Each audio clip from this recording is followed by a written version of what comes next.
सोचें, आपके जिस्म के अंदर छिपा हुआ डीएनए, अगर उसे सीधा फैला दिया जाए तो वो सूरज तक जाकर वापस आ सकता है। यकीन नहीं आता ना? लेकिन ये हकीकत है। हमारे जिस्म के हर एक सेल के अंदर डीएनए मौजूद है। सिर्फ एक सेल के डीएनए को फैलाएं तो उसकी लंबाई तकरीबन 2 मीटर बनती है, और हमारे जिस्म में हैं तकरीबन 37 ट्रिलियन सेल्स। अब जरा सोचें, अगर इन सब का डीएनए जोड़ दिया जाए तो ये 67 अरब मील लंबा धागा बनेगा, यानी इतना लंबा कि जमीन से सूरज तक जाकर वापस आ सकता है, वो भी कई बार।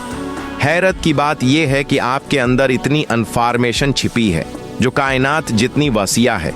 यही डीएनए तय करता है आपके बालों का रंग, आपकी आंखों का रंग और आपकी पूरी पहचान। अब बताइए, क्या आपको पहले से मालूम था कि डीएनए इतना पावरफुल है? कमेंट में अपनी राय जरूर लिखें।